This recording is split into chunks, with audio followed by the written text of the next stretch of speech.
रफीक भाई, आज आपसे मिलने के लिए तमाम बिल्डर्स यहाँ पर आए हैं और वो खुलासा भी किया है कि पैसे को लेकर जो आप पर आरोप लगाया था उसको लेकर उन्होंने खुलासा भी किया। तो क्या कहेंगे आगे की आपकी रणनीति क्या होगी? क्या आप इस लड़ाई में फिर से शामिल हो रहे हैं क्या नहीं है क्या?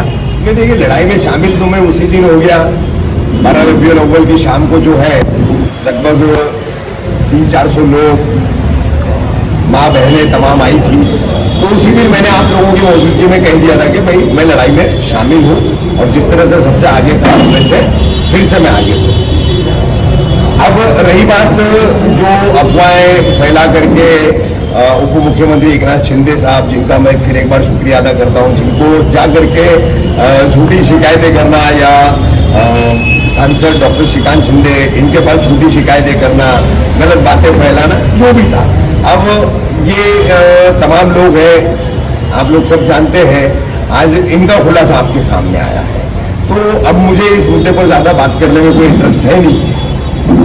आरोप लगाने वालों का या अफवाह फैलाने वालों का, शिकायतें करने वालों का जवाब ये लोग दे चुके हैं।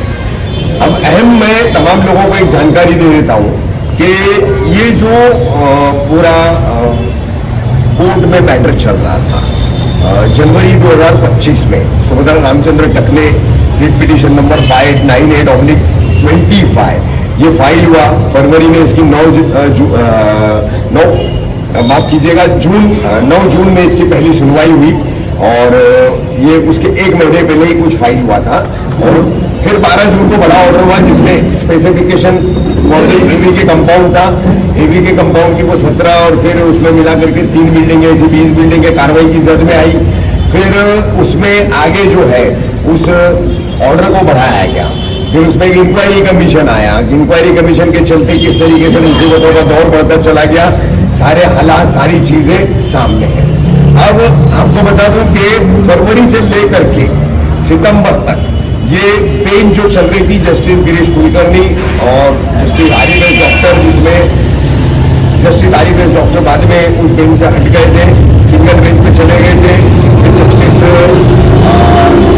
देशपांडे मैडम आई थी कुलकर्णी सर के सामने। तो अब एक बात यहाँ पर सबको मैं बताना चाहूंगा, बहुत बड़ा कोर्ट प्रोसीडिंग्स को लेकर के अपडेट है।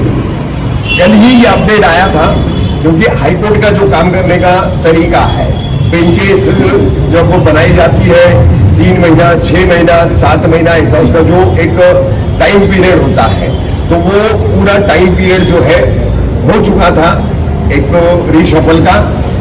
बोर्ड सेटिंग्स जो है, जजेस की सेटिंग्स जो है उसकी चेंजेस का, क्योंकि बॉम्बे हाई कोर्ट के चीफ जस्टिस आलोक आराधे ये सुप्रीम कोर्ट में जज के तौर पर प्रमोटेड किए गए, तो उनकी जगह जो है बिहार से अब जस्टिस चंद्रशेखर आए, तो यहाँ के चीफ जस्टिस होंगे। अब उसके बाद सारी सेटिंग्स चेंज होनी ही थी और वो रूटीन तौर पर वो सेटिंग्स चेंज हुई है। वो रूटीन सेटिंग्स का जो है, सेटिंग जो जजेस की हुई है उसका ये मैं आपको सबको कॉपी में इसकी भेज दूंगा। ये गैजेट है कि कौन से जज कौन सी बेंच देखेंगे, कौन से मैटर देखेंगे, ये जो डिसाइड होता है। तो उस हिसाब से अब जस्टिस गिरीश कुलकर्णी इस मैटर को नहीं देखेंगे। ये मैटर जो है अब जस्टिस रविंद्र घुगे इनकी बेंच के पास चला गया है और कल 8 सितंबर है, वो सुनवाई है। तो वो सुनवाई के लिए जो है ये देखिए उनका कल का बोर्ड लिस्ट का नंबर है मैटर का हमारा, जिसमें सीरियल नंबर यहाँ पर आप देख सकते हैं। ये पूरा जो है ये सारे डॉक्यूमेंट्स मैं आपको भेज दूंगा। ये सीरियल नंबर 139 पर लगा है। अब हाईकोर्ट में आपको पता है कि कितना काम ज्यादा होता है और 40-50 मैटर एवरेज जो है किसी भी कोर्ट में चलते हैं। तो अल्लाह ने इतनी बड़ी राहत फरमाई है, इतनी बड़ी मदद की हमारी कोर्ट प्रोसीडिंग्स के ताल्लुक से। और कल अगर हियरिंग होती है या नहीं होती है, जो भी रहेगा वो सामने आ जाएगा। लेकिन अब तक के जो है हाईकोर्ट के कामकाज के तजुर्बे के मुताबिक इतना लंबा बोर्ड कभी किसी कोर्ट में चलता नहीं है। 100 तक भी बड़ी मुश्किल से पहुंचता है। तो उम्मीद करते हैं अल्लाह की जात से वो अपने हबीब के सदके तुफैल में, और हम तमाम लोग जो रात दिन हमारे फ्लैट जो रहने वाले तमाम हमारे गरीब आवाम के लोग हैं, वो तमाम रात दिन दुआएं कर रही है। उन तमाम दुआओं का नतीजा है कि ये कोर्ट प्रोसीडिंग्स में अल्लाह की इतनी बड़ी मदद मिली है। कोई कुछ दावे अगर करेगा कि ऐसा वैसा ये वो, तो बात को समझ लेना। ये सारे डॉक्यूमेंट जो है, जिसको चाहिए मुझे पर्सनल कांटेक्ट करना, मैं व्हाट्सअप कर दूंगा।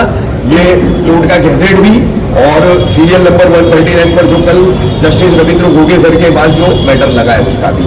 तो उन दावों पे मत जाना।